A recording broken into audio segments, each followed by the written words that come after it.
We're live. All right, here we go. Let's exit out of that so I don't have anything in the background. And it might help for me to get this microphone in my hand. Okay. Shalom, everyone. I'm Brother Doug. Awakened by Yahuwah Fellowship tonight. And Sabbath evening meeting. We usually do Shauls letters. So we're going to be going into 1 Corinthians chapters 1 to 3. So I'll start us off here. I'm going to have a little bit of comparison view here with the Aramaic on the left, Syriac on the right. My mom has a physical version of this, so she'll be reading from her physical New Testament, the parallel Peshitta that she has. So let me see here, compare. And let's go to 1 Corinthians.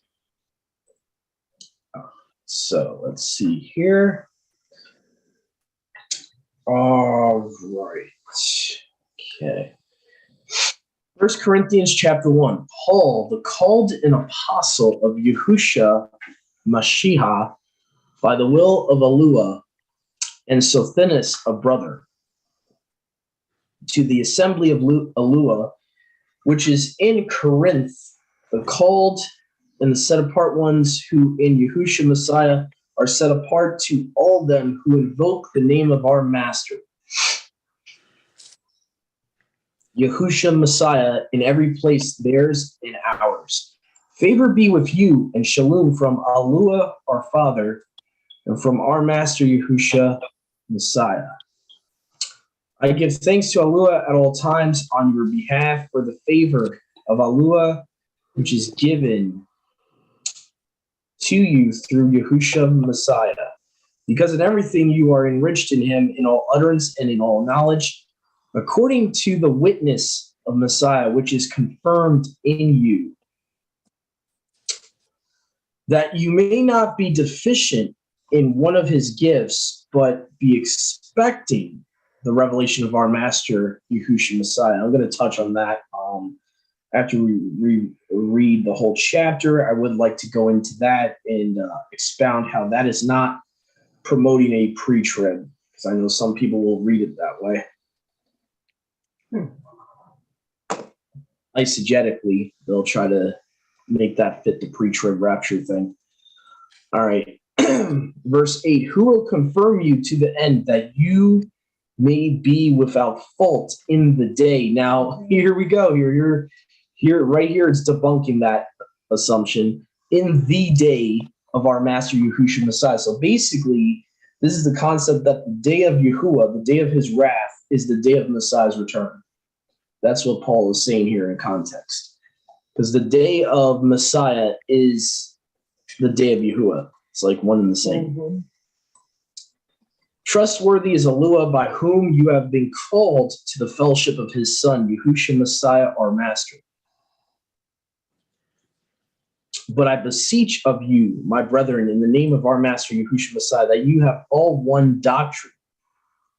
This is stuff that's usually not taught in our Torah-keeping movement. There's usually a push to the side about doctrine and being one in accord in doctrine, okay? And that there be no divisions among you, but that you be perfect in one mind and one sentiment. And I know some people will say, is Paul contradicting himself here? Because he says there must be dissensions, there must be, some modern translations will say cliques in his other letters to see who is approved. What Paul is saying here, mind you, he's writing to one assembly. So he's saying within your assembly, everyone should be of one mind in doctrine in Yahushua Messiah. That's what he's saying. There shouldn't be divisions within your assembly. For they of the house of Chloe have sent to me concerning you, my brothers, that there are contentions among you. For this I say that there are some of you who say, I am of Paul, some who say, I am of Apollo, and some who say, I am of Kepha, or Kapha, and some who say, I am of Messiah. Is the Messiah divided, or was Paul impaled for you? Or in the name of Apollos, Were you immersed? I think, Alua, that no man of you, not one of you, I have immersed, but only Crispos and Gaius. Lest any man should say that in my name I have immersed. But I immerse also the house of Estepana. Beyond I know not that any other man I have immersed. For the Messiah sent me not to immerse, but to preach, not with wisdom of words, lest the stake of Messiah should be nullified. So basically what Paul is saying is, it's funny, we were talking about this off the record. He's basically saying my words are not my own words. So for anyone that thinks his words are not scripture, then you have to throw out his words, because he's clearly saying, he's saying it himself, that his words are Yahuwah's words. So anyway. All right, so lest the stake of Messiah should be nullified. For the doctrine of the stake to those who perish is foolishness, but to us who are, it probably should say who will be saved, or who are to be saved, it is the power of Alua. The reason I say this is you'll look in your Greek New Testament there, the word are not there. So it is not past tense or present tense. And also you can look at the word, I think it's sozo, S-O-Z-O. And you'll look at the majority of the time that word's translated in the New Testament, it's always will be saved, shall be saved, okay? So on and so forth. So Paul can't preach something against what Yahushua already said in Matthew 24.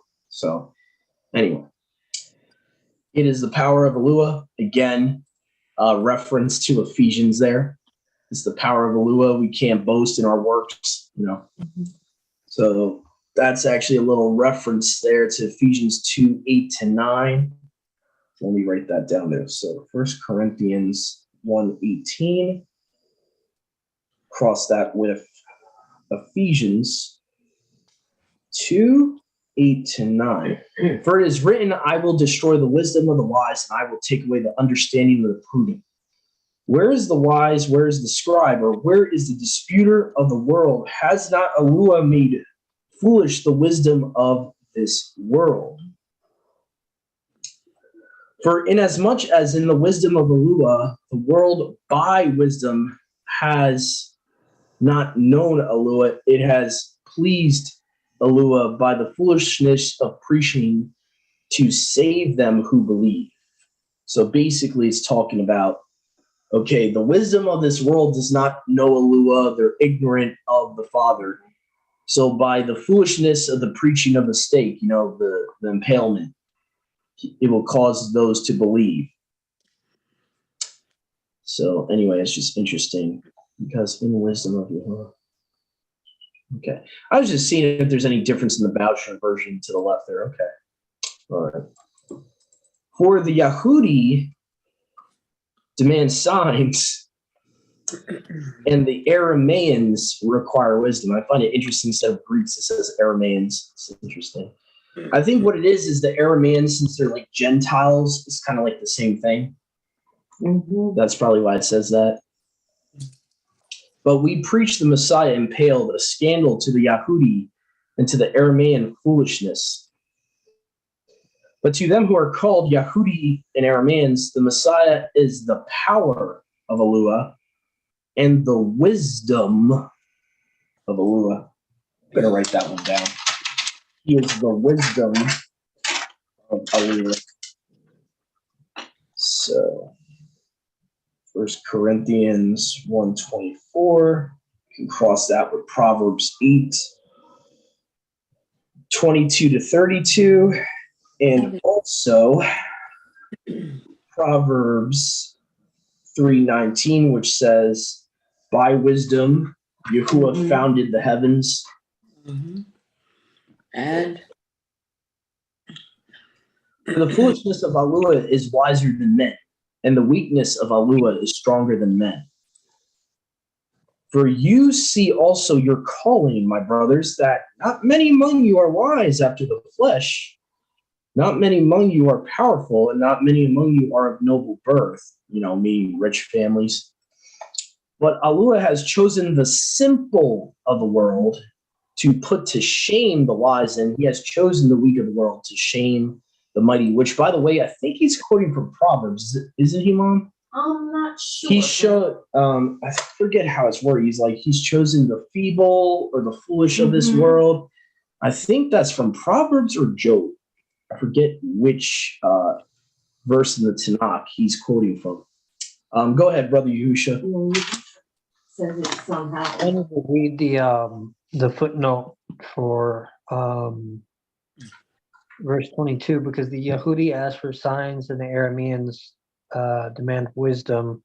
It says the word Ormaya is more specific as Aramean rather than just Amay, which would designate a Gentile in the most general sense. It appears that Shaul is making a rather narrower point than Murdoch or other translators would render. The Arameans, as a closely related people to the Hebrews, did most certainly demand wisdom in their Targumic interpretations of Hebrew scripture into Aramaic. From those sources, they scrupulously honed that text with copious explanations and midrash. In that context, Shaul was talking about how the Pharisees were not looking into the set-apart writings enough, but stressed the signs.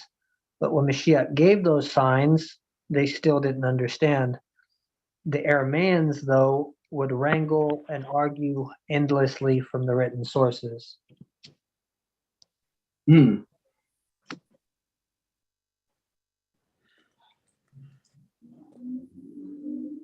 Interesting. Just trying to look up the Tanakh version of verse 27 because I know he's quoting from one of those books. I know for a fact Paul is, and I think it's the Septuagint he's quoting from here. Let's see, it's foolish of the world. See if Bible Hub has anything here.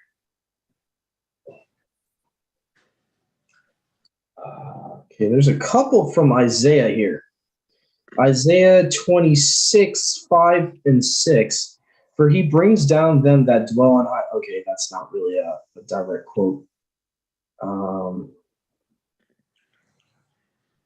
all right. I'm thinking of what Yahusha said in Matthew 11 when he said, "Thank you, Father, for hiding the things from the wise and revealing them to the lost and the simple." Yeah, that could have To been the innocent and the simple, excuse me. To the innocent and the simple. It could have been Paul just quoting from Yahusha is possibly what it could have been. I think it's neat that we see like second witnesses going all over the place for these things, you know? I'm thinking of a different verse, I think, from Proverbs or Job, where it talks about he put to shame the wise of this world. Right. The confound. Yeah, confounded, and that is a direct quote from the Septuagint. The wise of this world. Yeah, that's what I was trying to look for. So it's not an exact same verse that Paul is saying here. I think it's a different. Maybe it is. He confounded. This is really beautiful. Let me see here. Confounded. My sword isn't giving any cross references for those verses. Yeah, it's weird. It's like they're pro-Masoretic or something. Like they're trying to hide that it's weird because there should be a cross reference. If there's a verse that actually he's pulling from, but unless he's getting fresh revelation, then yeah, because I know there's one verse that talks about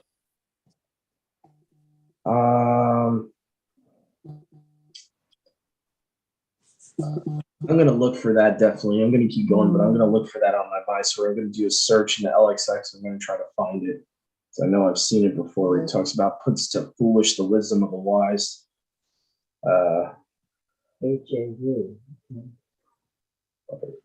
Wisdom of the wise. I'll try to find that. must be having maybe it's like a Mandela effect type deal. Yeah, I don't know. I just know I've seen it in the Septuagint, in Job. Yeah. Job 5:13. Who takes the wise in their wisdom, subverts the counsel of the crafty. That's what the LXX has it in Job 5:13. So I do believe Paul quotes from that in some point, maybe not in this verse, but in one of his other letters, he does quote from that. Well, Yeah. nice. So Job 5:13 LXX. See, that's the only thing I don't like about my sword. They're like pro-Masoretic, so they're not going to have every cross-reference. That's what I don't like. Because sometimes sometimes I've even seen it for certain Septuagint quotes, even from the New Testament. They don't have it all the time. All right, so let me try something. I'm going to look for that same phrase in the New Testament, wisdom of the wise. I'll figure a way to get this. Let me see here. It might not be in First Corinthians. It might be like in a different book of his. It's probably what it is.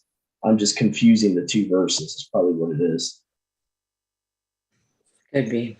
Yeah, verse 19, for it is written. So Paul's even letting you know he didn't write it. It's written, I will destroy the wisdom of the wise. With the intelligence of the intelligent, I will reject. Why they don't have that as a cross-reference with Job 5:13, I don't know. It's very weird because multiple times Paul says it in 1 Corinthians verse 20 as well in chapter 1. Where is the wise person? Where is the scholar? Where is the philosopher of this age? You who has turned the wisdom of the world into nonsense, hasn't he? So multiple times it's mentioned in Paul's letter. So I don't know why they're not cross-referencing Job 5:13. I think that's just an error in these Bible apps, in my opinion. That sounds very similar. See, and he has chosen those of low birth in the world and the outcasts and those who are nothing to bring to nothing those who are, that no flesh may boast before him. But you are of him in Yahushua Messiah, who have been made unto us wisdom of Alua and righteousness and set apartness and redemption. According as it is written, he who boasts, this is definitely a quote from Jeremiah here, he who boasts, let him boast in Yahuwah. Mm-hmm. Now, if my sword doesn't have this cross-reference, something is wrong if they don't have this cross-reference. Yeah, they do. There's 3 cross-references for this. Isaiah 65, verse 16. Jeremiah 9, 23 to 24. This is what Yahuwah says, the wise man is not to boast in his wisdom. The strong man is not to boast in his strength. The rich man is not to boast in his riches. Rather, let the one who boasts boast in this, that he understands and knows me. For I am Yahuwah who acts with merciful love, right ruling, and righteousness in the land. I delight in these things, declares Yahuwah. And again, Paul says this later on. We haven't gotten to this book yet. 2 Corinthians 10:17. The person who boasts should boast in Yahuwah. So multiple cross references for 1 Corinthians chapter 1, verse 31. So I'm just going to write that down. Okay, so it's 131 with Jeremiah 9:23 to 24, Job 5:13 with chapter 1, verse 20 and verse 19 of 1 Corinthians. Yeah. So anyway, that's pretty much it. I'm going to let Brother Yahusha go, and if we don't have anyone else that wants to say anything, we'll just jump into chapter 2. Go ahead, Brother Yahusha. Oh, that's an old hand, bro. Oh, my bad. All right. So, Mom, would you like to read chapter 2? Sure. I'm reading from the Lamsa, the Syriac. The Syriac Peshitta, yeah. Okay. And I, my brothers, when I came to you, I did not come with excellency of speech, nor did I preach to you with learning the mystery of Yahuwah, for I did not pretend to know anything among you except Yahushua Mashiach, and even him crucified. And I was with you with much reverence and in trembling. And my speech and my preaching was not with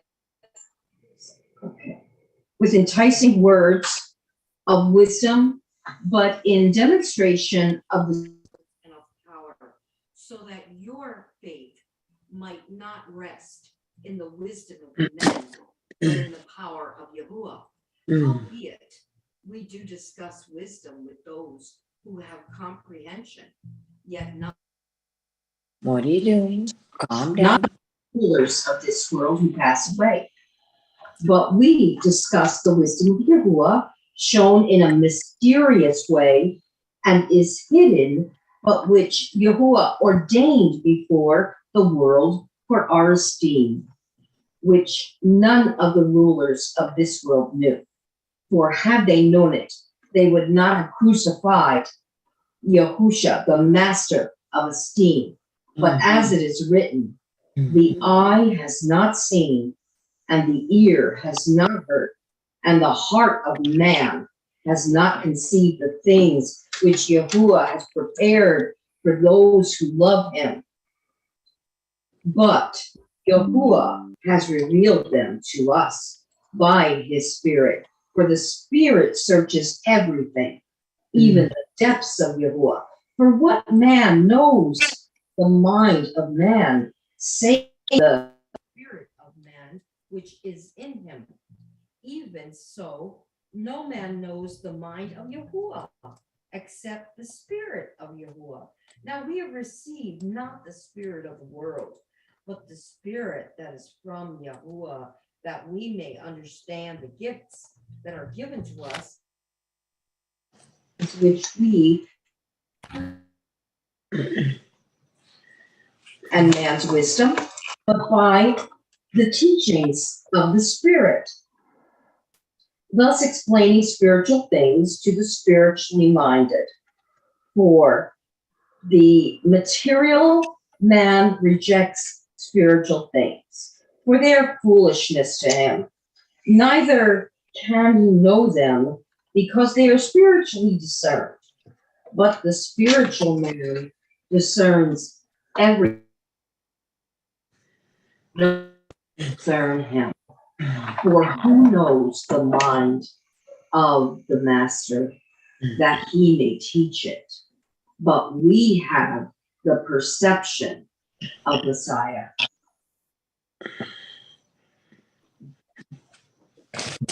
Hallelujah.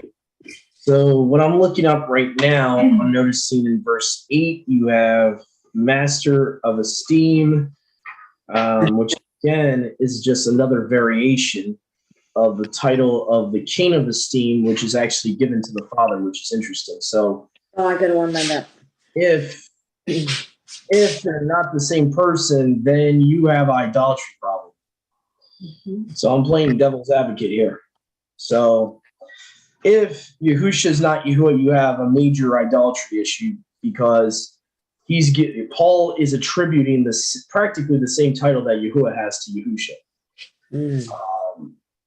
And I like that the Greek, interestingly enough, and maybe this is the restored name, King James, kind of changing things here, but I noticed in the Greek here, it says they have impaled the King of Esteem.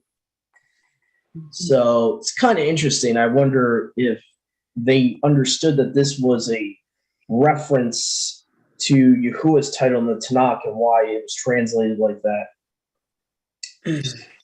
So that's kind of interesting. Now, what's weird too is, why is there no reference for this? There's like, I'm looking at my sword here. There's not a cross for the Tanakh. That is weird.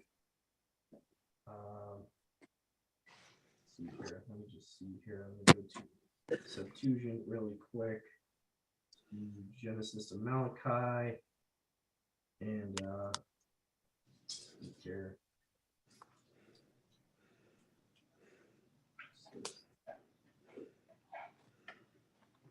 No. Let's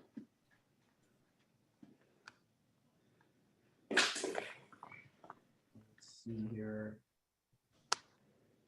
Yeah, it's weird that they don't have Psalms 24 as a reference.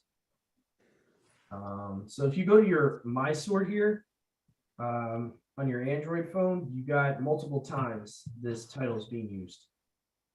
The Lord of Glory. Psalms 24:7 all the way to 9. Lift up your gates, you princes.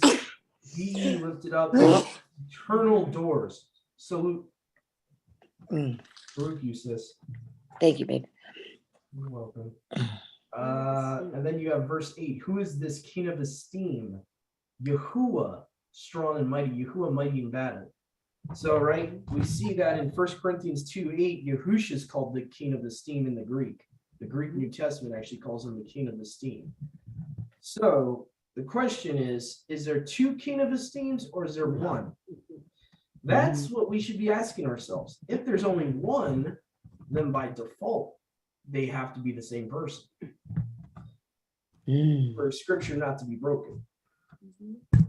So yeah, that's a good cross-reference there to show the oneness there. I mean, there's other places. You got King of Kings, Master of Masters, and all that. So there's tons of titles that the Father and the Son share the same title in multiple titles. So anyway, go ahead, Brother Yahusha.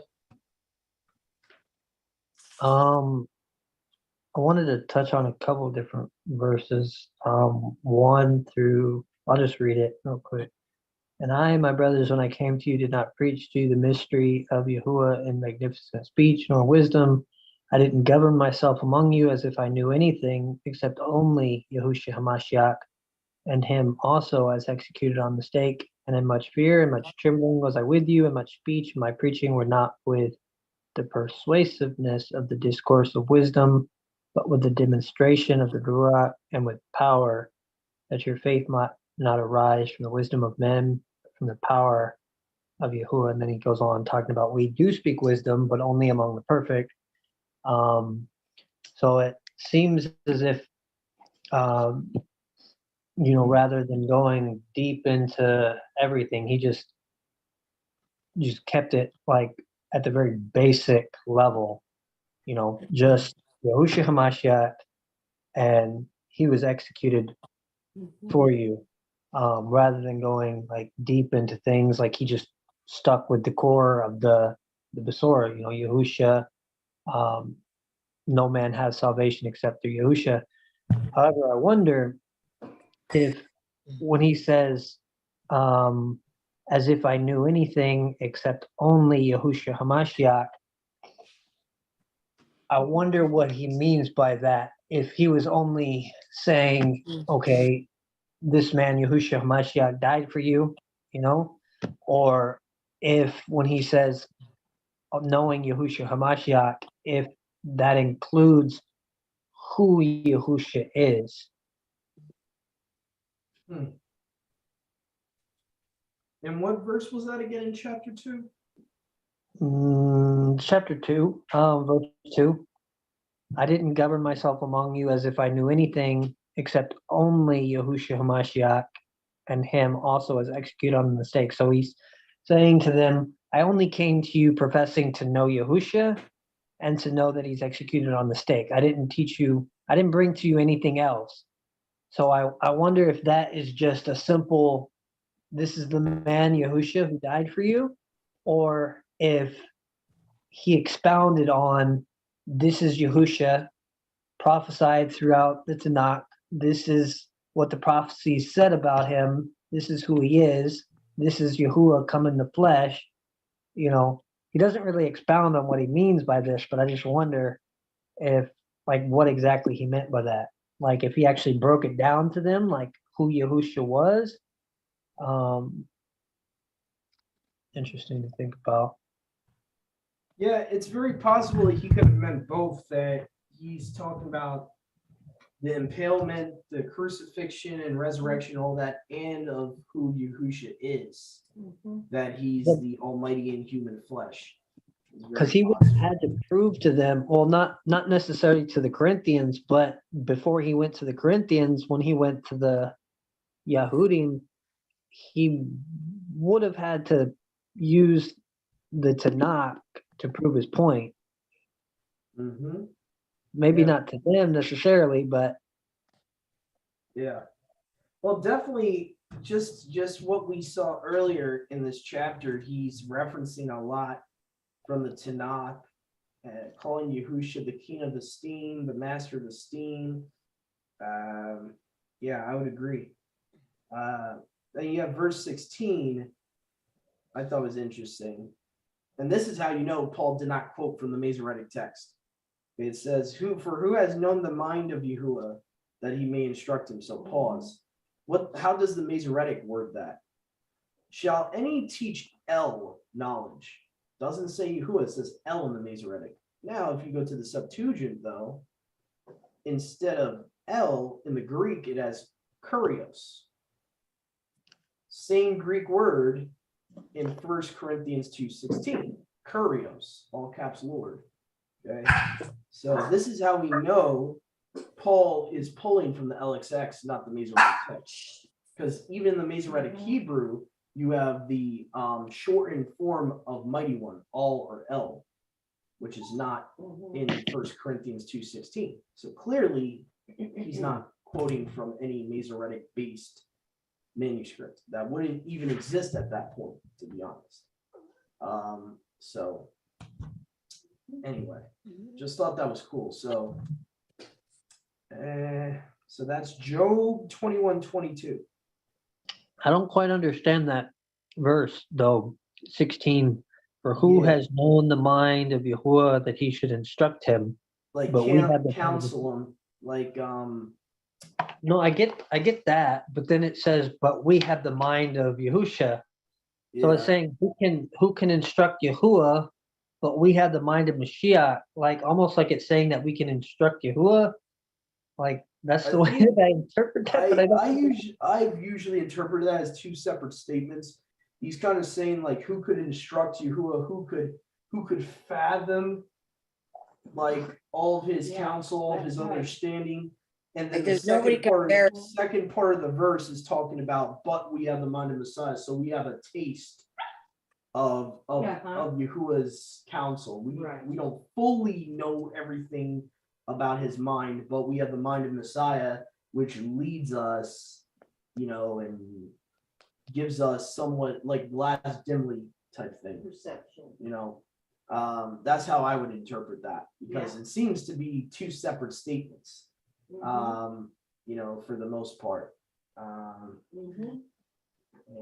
let's see, he's pulling from, by the way, just for viewers. Brother, could it be like who can compare to him? I mean, he's saying who can say anything?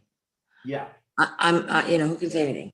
Yeah, so like where he's pulling from is Isaiah 40 verse 13 in the first part, where it says, who has directed the spirit of Yahuwah, or being his counselor has taught him. Wow, it says spirit of Yahuwah.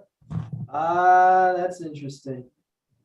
That's interesting, because that means he has to be his spirit. His spirit can't be a separate entity then for Paul to be quoting from there. So Paul is equating the Ruach HaKadosh as Yahuwah himself. So that's interesting. That's very interesting. So you got 1 Corinthians 2:16, Isaiah 40:13, and then the second part he's referencing from Job 21:22. Shall any teach Yahuwah knowledge, seeing he rightly rules those that are high? So yeah, I wonder if those that are high is referring to like the messengers. It could, like the Psalms 82 concept. It could be referring to, humans in high places. I get that, Ephesians 6, I get that. But, even Ephesians 6:12 is talking about principalities in context. So I definitely see a Psalms 82 concept there. He rightly rules those that are high. So yeah. Sometimes they'll use the word for high as for heaven, like an allegory for heaven. So that's interesting. Never caught that before. So Psalms 82. Psalms 82, verse 1, with Job 21:22. So, very interesting. Anyway, let's see here. I think we got chapter 3. What's going on here? I don't know why I keep getting notifications or something, but that is weird.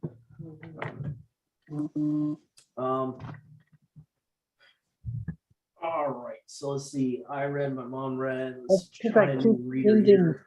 I keep sending stuff in the chat and it sends and then it doesn't go forward for whatever reason. Yeah, that's what I'm getting confused about, because I keep seeing a notification that nothing shows up. I don't know why that's doing that.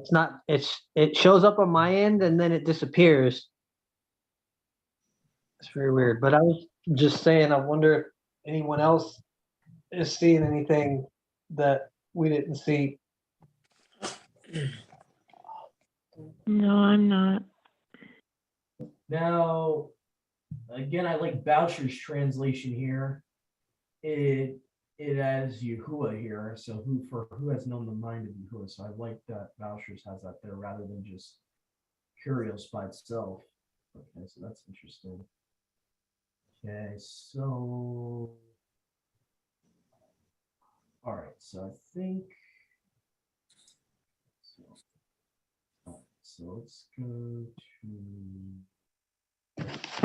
chapter 3, unless someone has anything else they want to bring up. So I think after this chapter we'll stop for tonight. Brother Dennis, would you like to read chapter 3?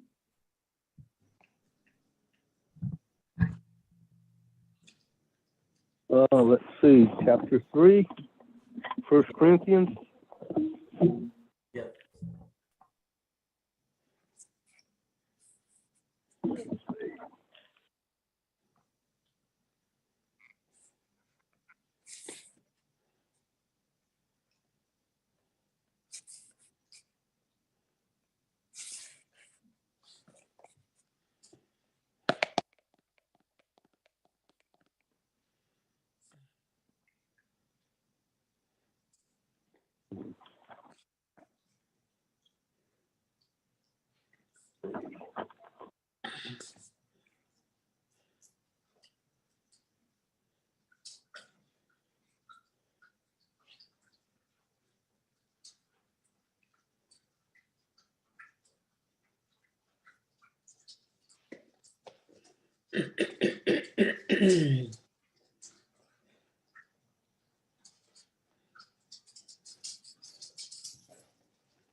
Mm-hmm.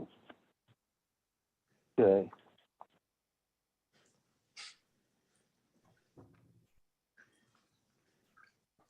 Corinthians chapter 3.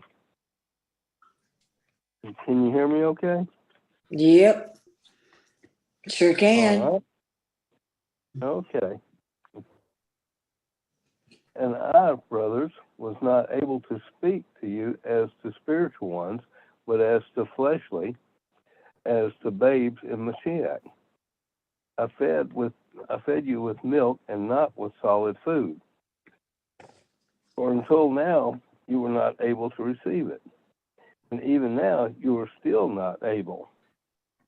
You are still fleshly, for since there is envy and strife and divisions among you, are you not fleshly and walking according to man? For when one says, I am of Shauls, and another, I am of Apollos, are you not fleshly? Mm.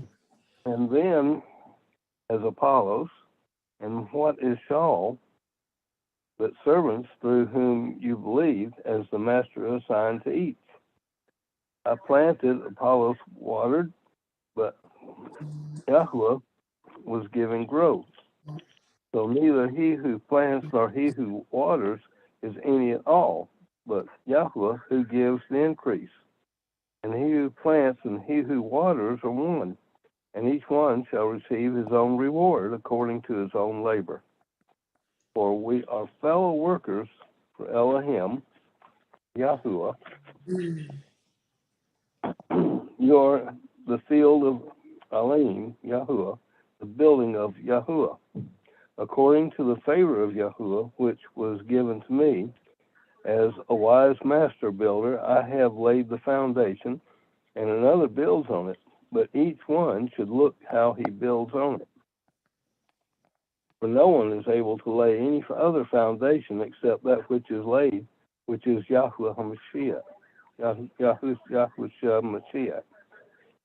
And if anyone builds on this foundation with gold, silver, precious stones, wood, hay, straw, each one's work shall be revealed, for the day shall show it up, because it is revealed by fire.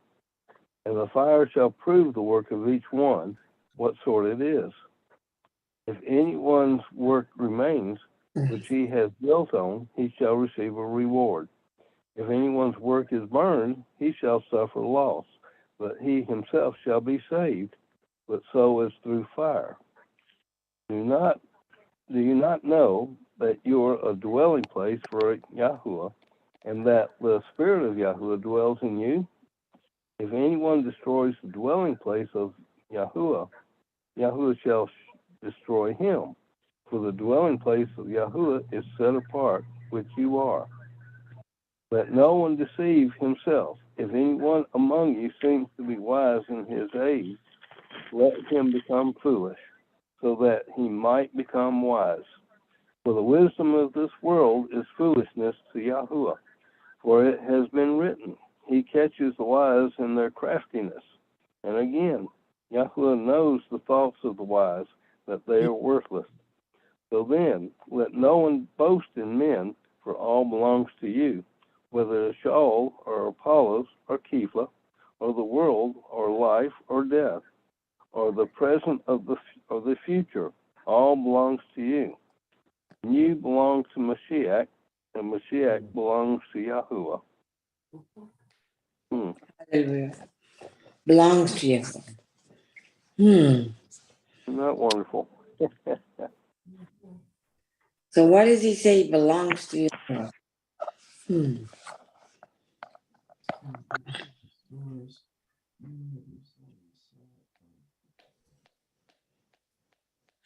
Yep. So what really stood out to me was the fact that Paul is pulling on the concept that we were bought with a price and all that. We belong to Yahuwah. Our bodies belong to Yahuwah. We are a dwelling place for his spirit to dwell in. I know some people will say, well, Doug, it says the, but if you actually look in the Greek there, the is not there. The word that's used for temple there can mean the temple in Jerusalem, but it also can mean any dwelling place, even a shrine. So depending on the context. Now the context to me seems to be talking about allegorically, we are a type of a dwelling place, not the new dwelling place. So a lot of people get confused with that doctrine because they have a modern translation that puts the word the there, which is not in the text.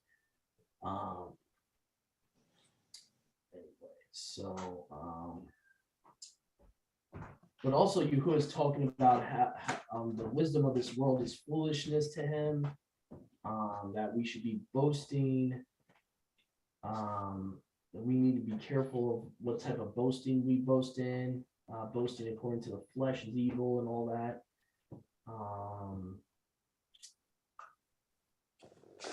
Anything else here that stood out to me? Oh yeah, we'll have a reward for our works. So there is a reward, even though our works don't save us, and the common salvation.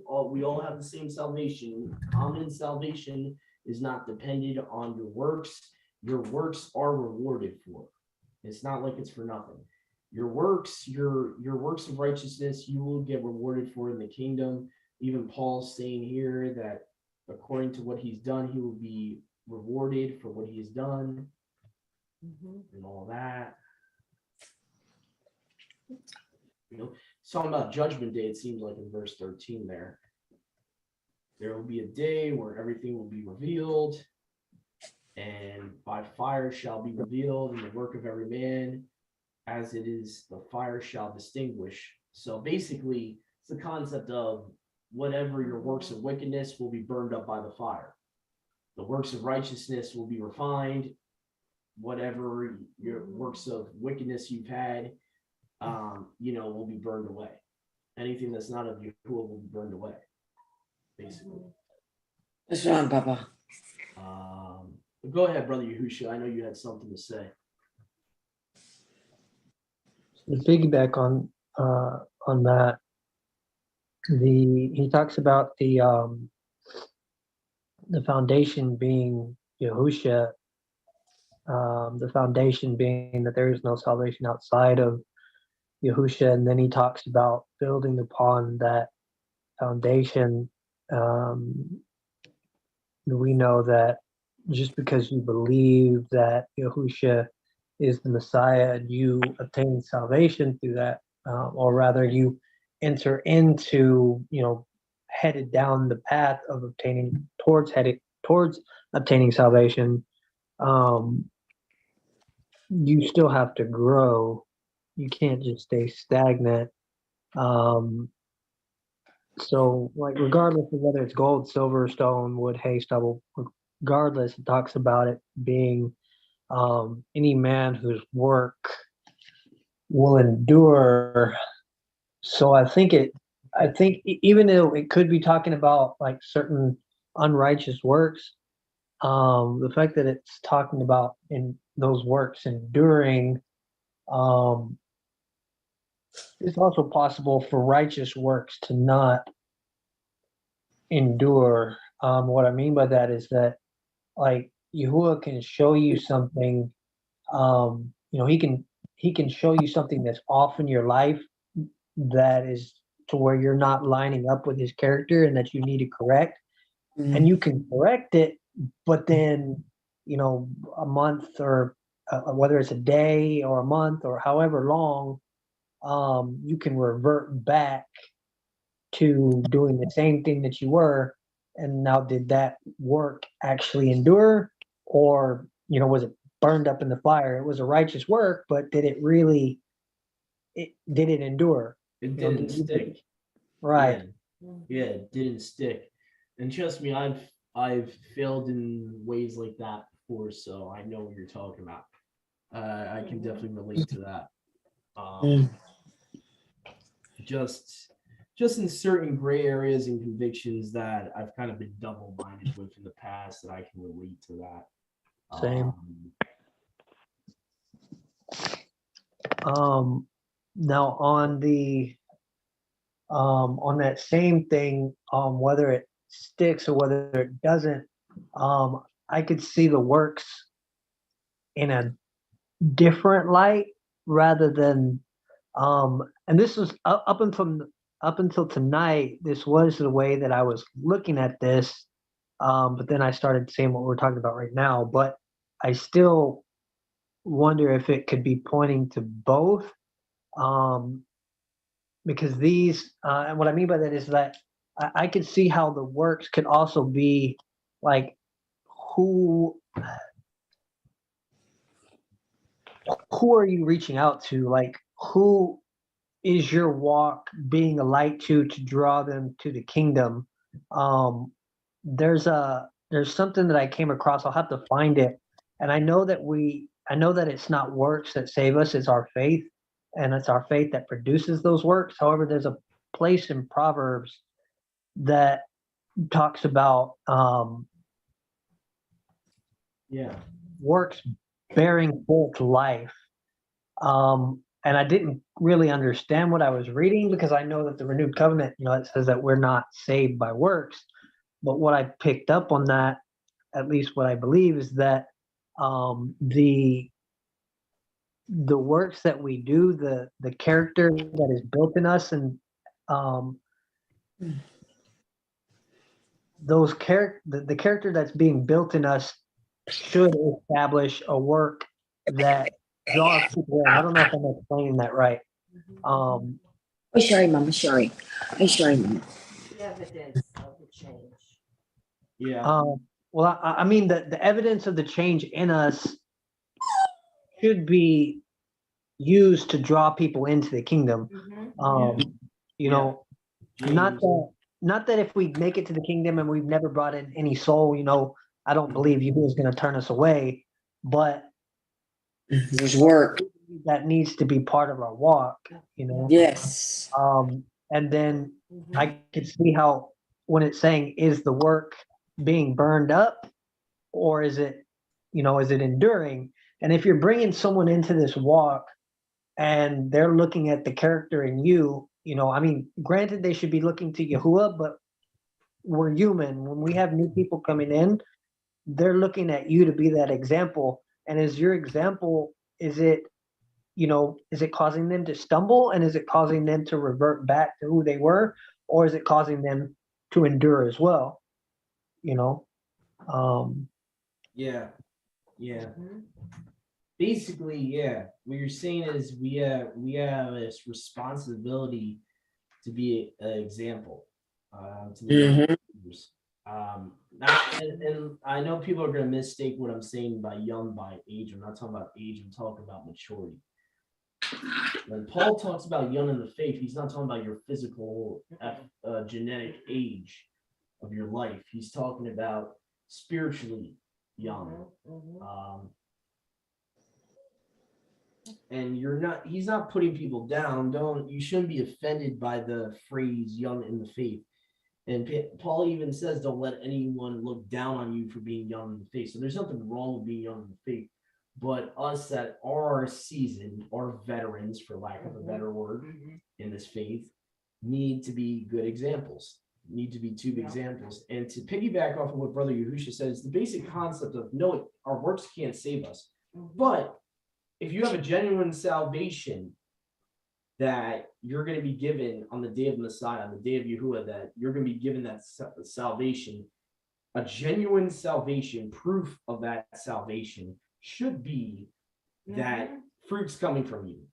Now, am I saying you're obeying all 613 and you're doing it perfectly? No. Fruit is fruit. So we should be our lack of a better word, sanctification should be getting better and better day by day, day by day, day by day, day by day. That's what I mean. But as far as being able to keep everything all at once, no, that's not what Yahusha meant by you shall bear fruit. Okay, what Yahusha meant was that, you know, I chose you that you should bear fruit, meaning that yes, your faith's in me, faith comes first, but some type of fruit should be bearing.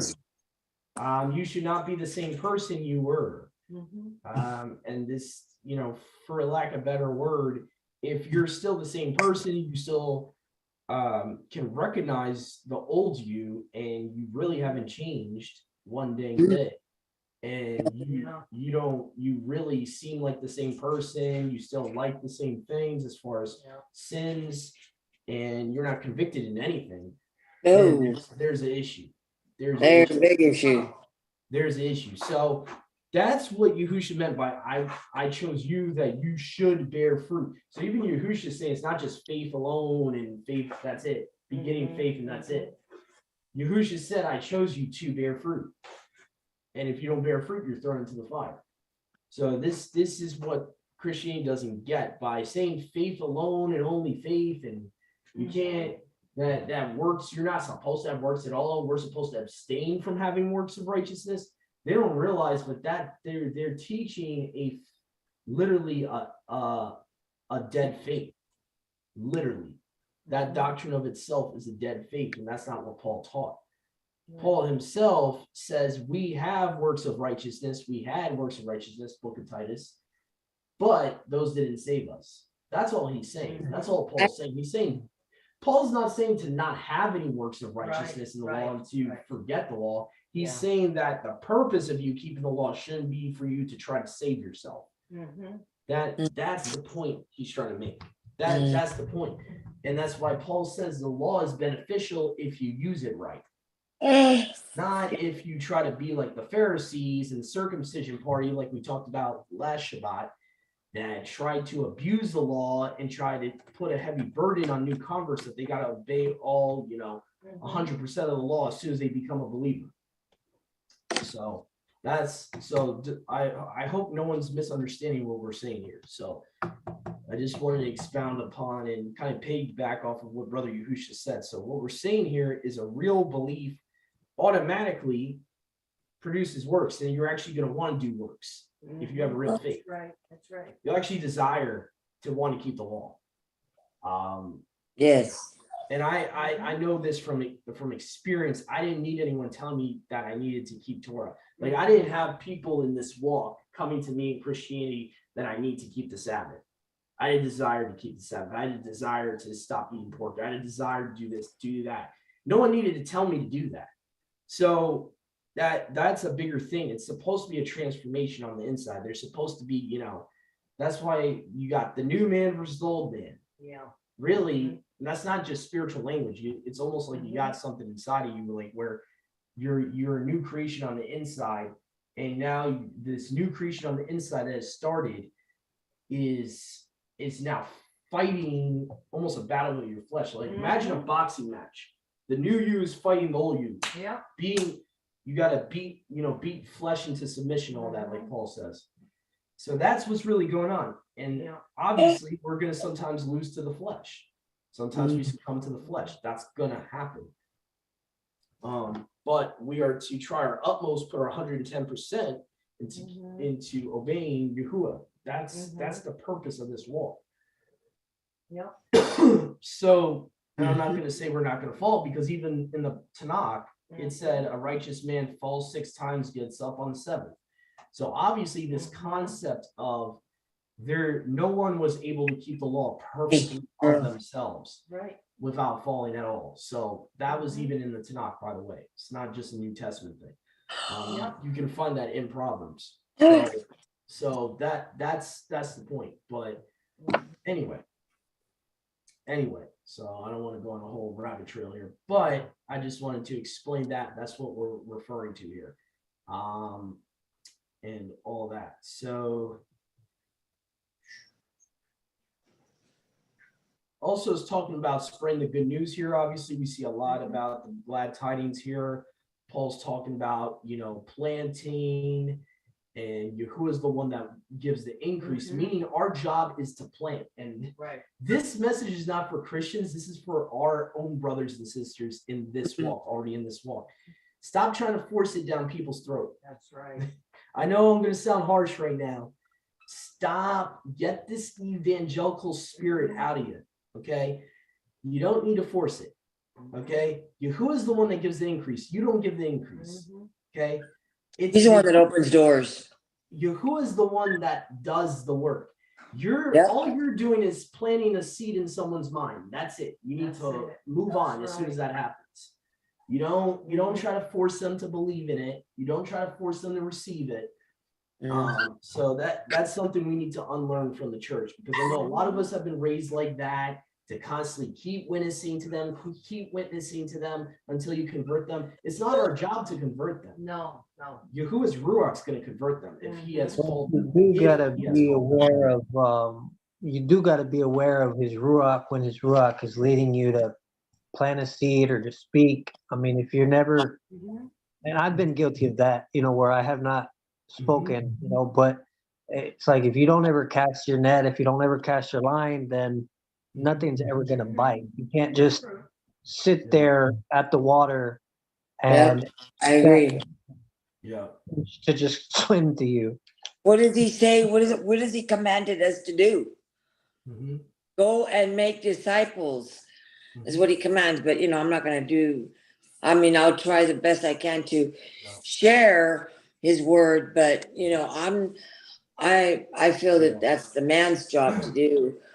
Although I'm here, and if he's going to use a few words, or he wants me to say a few words, most definitely he'll open the door, and he's the one that's going to lead the conversation, not I. That's for sure.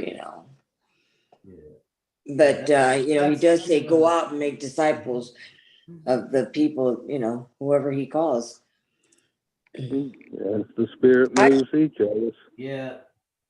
I always say, Father, bring me who you want me to talk to.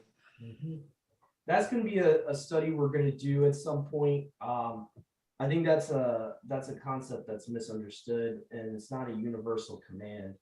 If you actually look at who he's talking to, he's not talking to all his followers to make taught ones. Just to read it briefly, but I do want to do a full in-depth study with our fellowship about this. But a lot of us have misunderstood context from our church upbringing, and we're taught this applies to every believer. But I'm going to show you a little bit of context here. It says, verse 16 of Matthew 28, and notice who the audience is. Then the 11 disciples went into Galilee. So it's only the 11 he's going to be talking to. The other 70 or whatever are not present when he's giving this command. Into a mountain where Yahushua had appointed them. And when they saw him, they worshipped him, but some doubted. And Yahushua came and spake unto them, saying, all power is given unto me in heaven and earth. Go ye therefore, teach all nations, baptize them in the name of the Father and the Son, and teaching them to observe all things that I have commanded you. Lo, I am with you always, even unto the end of the age. So when it talks about making disciples of all nations, we have to understand too, though, who he's talking to. He didn't send all 70 out to do that. He had a specific mission for the 12, for the 11, or for the 12. And you see Paul, we just read it. Paul said, I baptized no one. Didn't he just say that? He said, I didn't baptize anyone. So if Paul was supposed to baptize someone and he's not, is he sinning? So that's what we got to realize, is that Matthew 28 was for the 11 that were still there after Judas, fell away and died. So Yahushua specifically gave this. Now, am I saying it's wrong? Is it wrong to do this? No.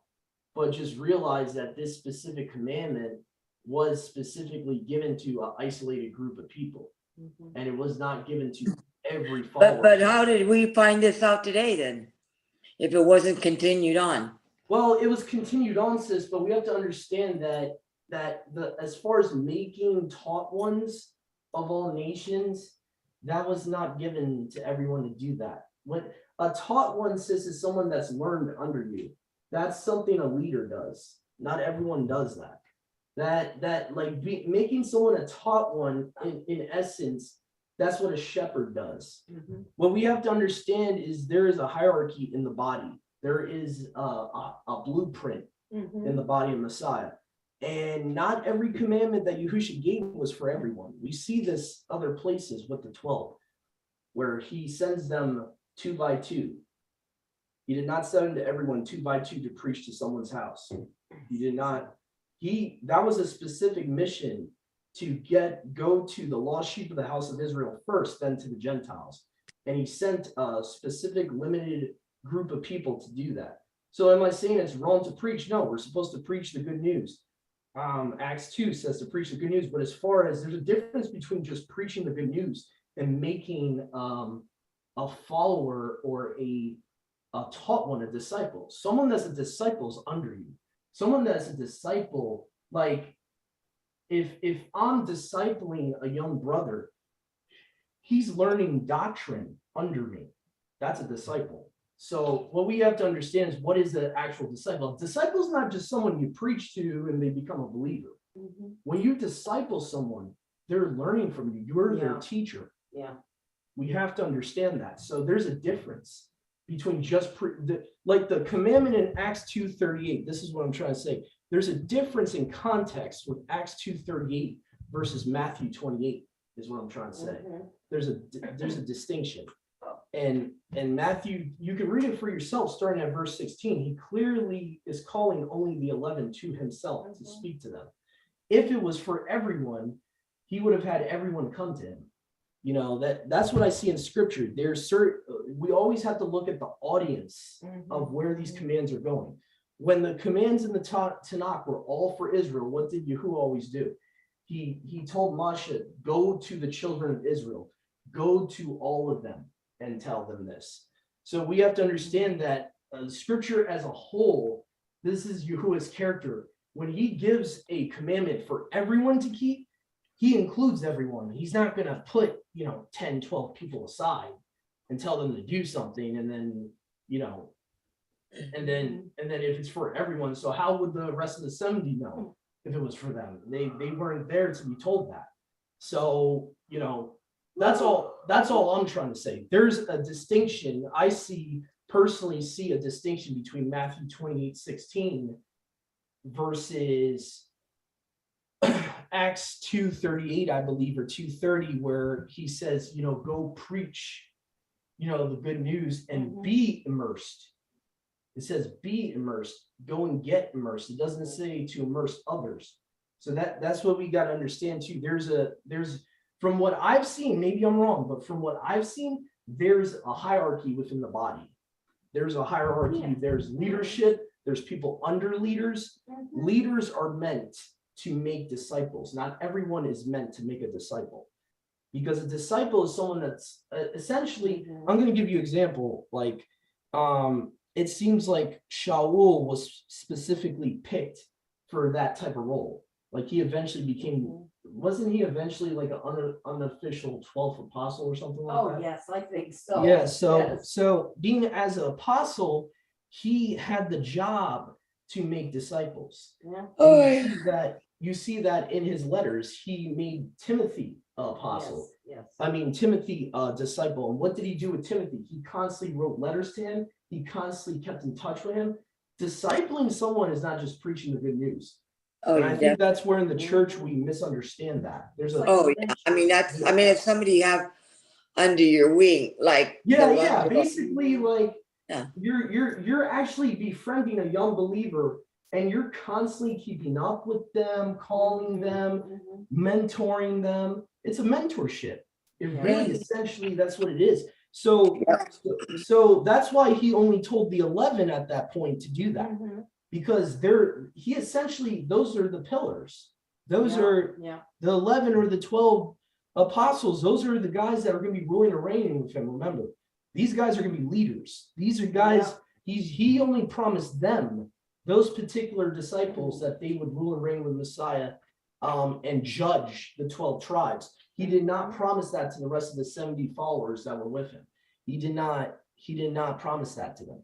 So that's what we have to understand. There is a hierarchy. Not everyone's equal in the body. There is a hierarchy. There is leadership. So that's what we need to understand. But I understand the whole Christian view of that verse has been taught to us, and it's been regurgitated. But we all need to make disciples. But you'll see, this is one of the few times it's ever mentioned, and he's only talking to 11 people. So this is the issue: is in Christianity we don't know the audience. In scripture, we don't pay attention to the audience and who he's talking to, because he's not always talking to everyone. Yahuwah is not even always talking to everyone in the Tanakh. He told Adam and Kua, be fruitful and multiply. He told Noah and his family, be fruitful and multiply. After those two families, Yahuwah never gives that commandment again. He never says you have to multiply. I command you to have children. He never says that ever again. Why? Because he specifically told it to Adam and Kua so they could fill the earth, so the earth could be inhabited, so that the earth is not empty, so that Yahuwah has people that, you know, he can fellowship with, essentially. That was his original purpose in the garden. So, and you see that reiterated in Noah and his family. And that's the only two times Yahuwah speaks to people to tell them to do that. And it's two basically isolated groups of people. He never says it as a whole to Israel to do that. So that's where we just got to unlearn certain things that we learned in our upbringing, because we're in the church, there's no distinguishment. Right. There's no line upon line, precept upon precept. It's just, everything applies to everyone, which, you know, I'm sorry to burst people's bubble, but Yahuwah's not an ecumenical Elohim. He makes distinguishment within his own people. So, you know, Yahuwah, you know, does that all the time. He's a very specific Elohim. He's very specific, and he sometimes gives certain commandments to everyone, certain commandments he doesn't. Like even within the Torah, right, the law of Moses, not all the commandments pertain to everyone. You have certain commandments only for the Levites. You have certain commandments only for women. You have certain commandments only for men, only for children. rarely does Yahuwah ever ecumenicalize his instructions. Rarely. I mean, the top 10, obviously, that's, I'll give you that one. But a lot of the commandments, he has certain groups within the children of Yashrael were supposed to keep certain commandments versus other groups. And you see that. So that's all I'm trying to say. From what I've seen, I think, in my opinion, we've misinterpreted that chapter in Matthew 28. And we've not looked at the whole context of the chapter. So anyway, so I was just referencing Matthew 20:13 all the way down to, I guess, about 19 and 20. And I can see some people saying, well, what about the baptizing people? We're commanded to baptize people. Yeah, I get that. But again, making disciples is more than just immersing someone. And I think that's a lost art in the church. Yeah. It's, they just focus on the immersing people and preaching to people, but they never focus on that. He told the 11 to teach. It even says teach all nations. Okay, so again, if Yahushua is the word, he can't contradict himself. We see through the Tanakh, not everyone was meant to be a teacher. That's right. So that's a little clue there in verse 19 that some of this stuff is not for everyone, because obviously if you're, you have shepherds and then you have the congregation that the shepherds are teaching. So, but anyway, so that's all I was trying to say. But and so that's pretty much it. So hopefully this was edifying for you guys. And again, you guys don't have to believe me. I encourage you to seek into that for yourselves. Again, I'm trying to be as honest as I can with the context that is in scripture. I want to be very careful. I'm not just believing something because I was taught it, from my upbringing, because, a lot of us don't realize that we carry all these traditions and even traditional interpretations. And so we have to, all I was trying to say there in that part of the message is always look for who the audience is in every chapter, every verse of scripture. There is an audience. Sometimes it's a wider and more general audience, and sometimes it's more specific. So that's all I wanted to say there. So hopefully you guys enjoyed this study. Please stay tuned, everyone. You will be back tomorrow, and to all of our brothers. Can I ask